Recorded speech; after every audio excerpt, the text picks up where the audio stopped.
Good morning. आज हमारा 10+2 में जो लेक्चर है वो है area of triangle when vertices of a triangle are given. We have studied about this topic in previous classes. In 10th class, when vertices of the triangles are given, so we know that area of triangle ABC equal to 1/2 x1, this is y2 minus y3, plus x2, this is y3 minus y1, plus x3, this is y1 minus y2. This is area of triangles when vertices are given. ये हम 10th class में already study कर चुके हैं. This square units. अब ये what is this, जो brackets के अंदर क्या है, what is this? This is determinant of order 3/3. ये determinant के इक्वल है. We convert this expression into determinants. x1, x2, x3, y1, y2, y3, 1, 1, 1. If we expand by c1 से expand करते हैं तो we get this. ये आ जाएगा. तो हम 10th क्लास में भी इनडायरेक्ट वे से जो है डिटरमिनेंट पढ़ रहे हैं. डिटरमिनेंट ही था और इसको जैसे एक्सपेंड करते हैं ऐसे लिखा हुआ. एक ही बात है, बस ये एक नई बात आपको सामने ये आई है कि ये फॉर्मूला जो आप लिखते थे ब्रैकेट्स के अंदर, ये this is 3/3 order determinant expanding by c1. This square units. अब कुछ इसमें नोट करने वाली बातें हैं जो आपने याद करनी है. नोट फर्स्ट, इस फॉर्मूले से डिटरमिनेंट की जो वैल्यू है वो may be negative, may be positive, may be zero. Determinant negative भी आ सकता है, पॉजिटिव भी, जीरो भी आ सकता है, लेकिन area can not B zero. तो एरिया जो है हम एब्सोल्यूट वैल्यू लेते हैं. जो एरिया में जो value of area is always absolute. Value of area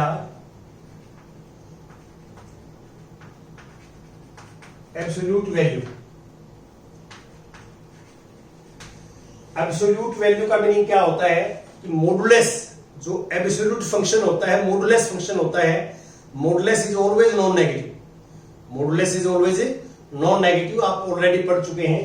तो एब्सोल्यूट का मीनिंग क्या है कि मॉडुलस के अंदर लेंगे इसको. नेगेटिव है तो वी टेक पॉजिटिव, पॉजिटिव है तो वी टेक पॉजिटिव. तो एब्सोल्यूट वैल्यू का मीनिंग ये होता है कि नेगेटिव वैल्यू है तो उसको भी पॉजिटिव लेंगे. We know that area can not be negative, therefore value of area we take absolute value. Second,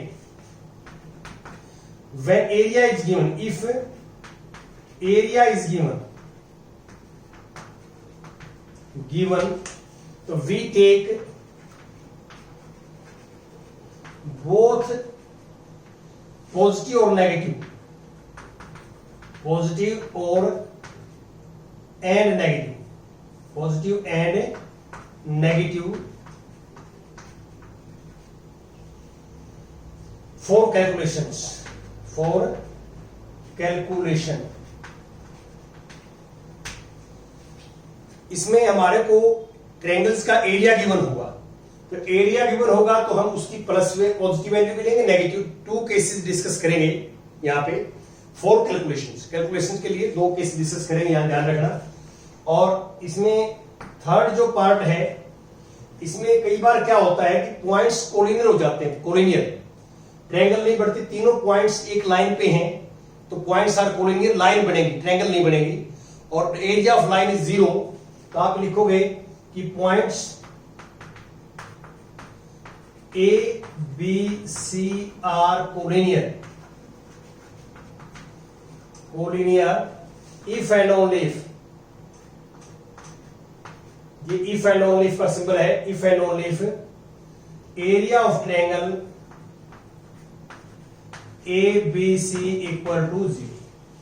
तो आप थोड़ा इस बात का ध्यान रखें कि दोनों चीजें ट्रू होती हैं कि यहां देखिए मान लो ये पॉइंट्स ए बी सी यहां आ जाए, A B C, if A B C are collinear तो ट्रायंगल्स नहीं बनेगी, वो लाइन बनेगी, लाइन। और we know that area of line is 0, तो ट्रायंगल्स की फॉर्म में लिखेंगे, दोनों साइड से ट्रू है। आप 3 पॉइंट्स लें, 3 पॉइंट से एरिया ऑफ ट्रायंगल निकालें, वो 0 आ जाए तो we can say points are collinear, और इफ पॉइंट्स आर कोलिनियर तो we put area of triangle is 0। ये लेफ्ट राइट दोनों साइड से ट्रू होता ला, ये आप याद करेंगे इस एक्सरसाइज के अंदर। और बड़े इजी एक्सरसाइज है, ऑलरेडी आप 10th क्लास में पढ़ चुके हैं। 10th में ये लिखते थे आप, अब इसको ये लिखेंगे, दोनों सेम है, आप इसको एक्सपेंड करेंगे तो वी गेट दिस रिजल्ट, ये आएगा। लेकिन यहां पे आपने डिटरमिनेंट से ही लिखना है, इस फॉर्मूले से एरिया फाइंड आउट नहीं करना है, क्योंकि इसमें जो है यूजिंग डिटरमिनेंट लिखा होता है। अब जैसे एग्जांपल नंबर 17 देखिए आप, एग्जांपल नंबर 17 एग्जांपल में क्या है, find the area of triangle whose vertices are. ये हमारे पास वर्टिसेस हैं, let first vertex A C 3 8, second B -4 2, और third is C 5 1। These are given vertices, नाम हमने रख दिए ए बी सी। वर्टिसेस का आप नाम रख सकते हैं कैपिटल लेटर्स के अंदर।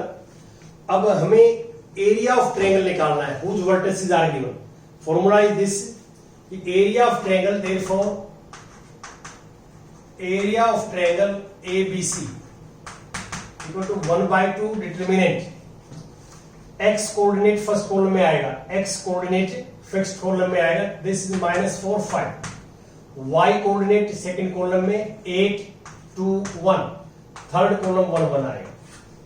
ये अकॉर्डिंग टू दिस फार्मूला, आप इसको ध्यान से देखें कि एक्स कोऑर्डिनेट फर्स्ट कॉलम में, वाई कोऑर्डिनेट सेकंड कॉलम में, थर्ड कॉलम इज 1 1 1 फिक्स है। अब आप इसको 2 0 बना सकते हैं, r1 -r2 r2 -r3, तो r1 -r2 and r2 -r3,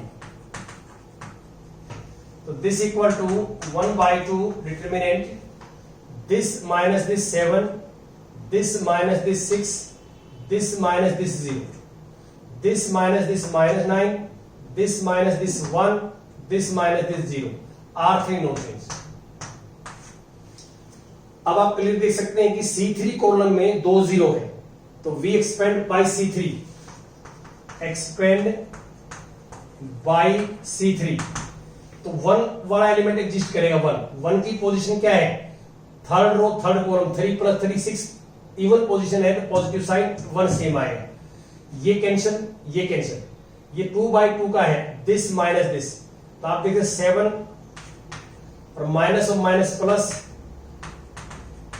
ये 61 आ गया यहाँ पे, और दिस इज 61, और 1/2 बाहर वाला था, ये 1/2, ये मैं यहां लिख देता हूं, दिस इज 1/2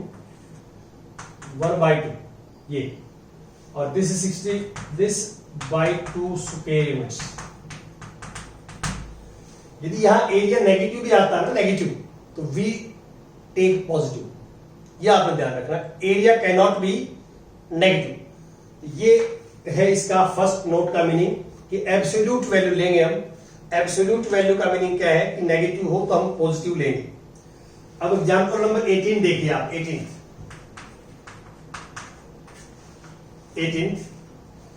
18th में क्या है, find the equation of the line joining A and B. देखिए मैं यहां डायग्राम बनाता हूं कि ये ए है और ये बी है, ए और बी।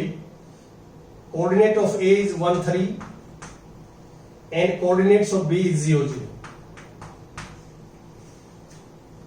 इस ए और बी को ज्वाइन करने से लाइन बढ़ती है। अब ए और बी से पास करने वाली लाइन, इनको आगे जो है इनफाइनाइट तक यदि हम इंक्रीज करेंगे तो this becomes a line passing through A and B. ये हम बोलते ऐसे हैं कि लाइन ए बी, इसका ऑटोमेटिक मीनिंग क्या है कि A line passing through A and B. ये अंडरस्टूड है।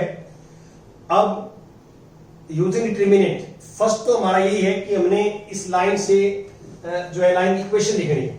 वैसे ऑलरेडी +1 में हम 2.4 पढ़ चुके हैं इक्वेशन ऑफ लाइन लिखने की, लेकिन यहाँ using determinant we take this point is say P, coordinate is XY। हम ये P कोऑर्डिनेट मान लेते हैं P के, तो यहाँ सपोज कर लेंगे let PXY be any point lies on AB।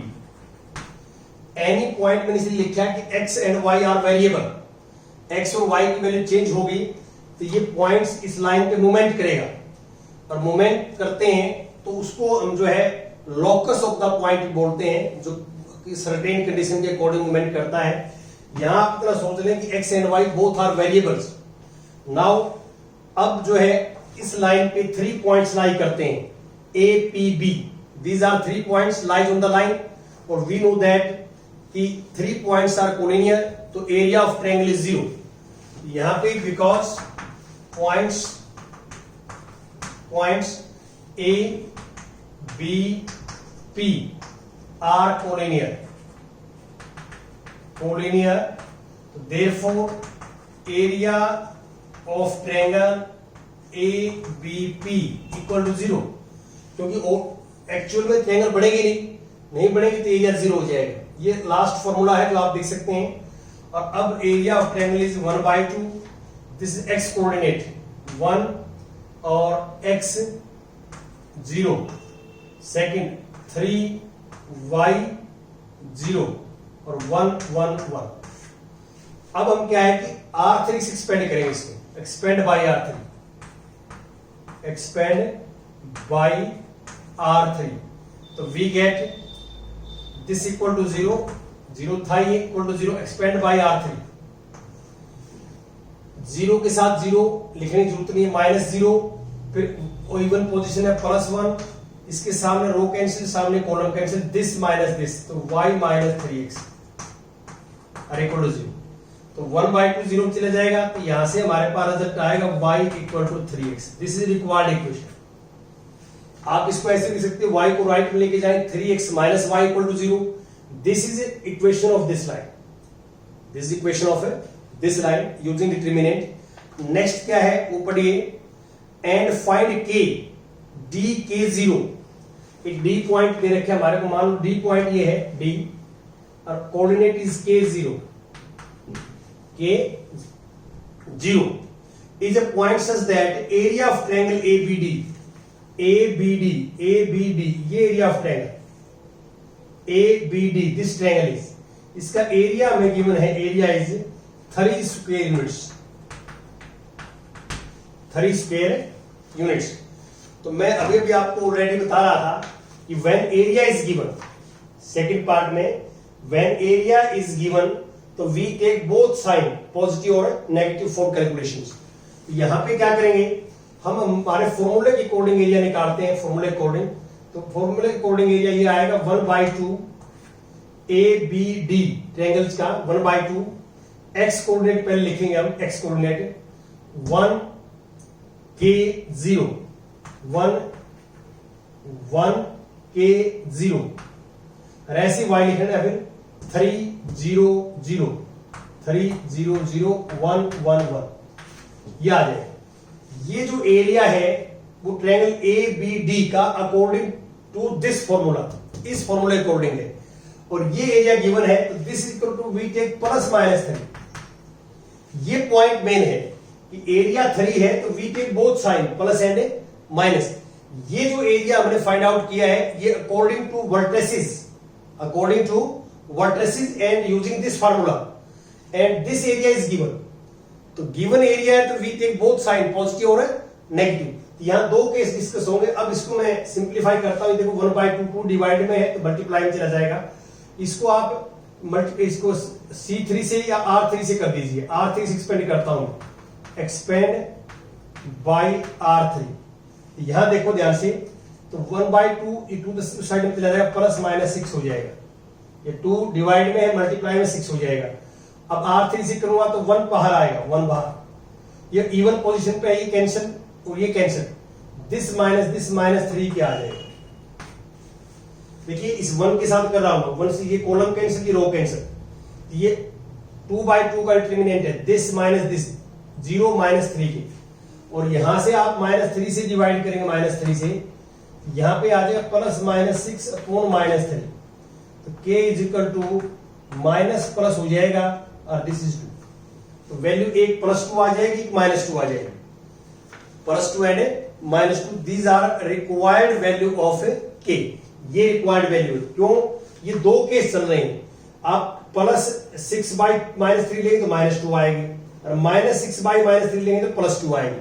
तो ये कोई ज्यादा टेंशन लेने की बात नहीं है, ऊपर कोई बच्चा प्लस लिख दे, नीचे माइनस लिख दे, तो वो भी ठीक है, माइनस प्लस माइनस एक ही बात है। These are 2 values of k, ये दो वैल्यू है k की। तो ये बड़ा सिंपल है कि इसमें बिल्कुल आप जो बेसिक्स चीजें हैं आप इसके अंदर पढ़ के, ये नोट में याद करके, एग्जाम्पल ढंग से करके एक्सरसाइज कर सकते हैं। इसमें कोई डाउट्स आपका नहीं आना चाहिए, फिर भी कोई है तो आप कमेंट में डाल सकते हैं। Thank you very much.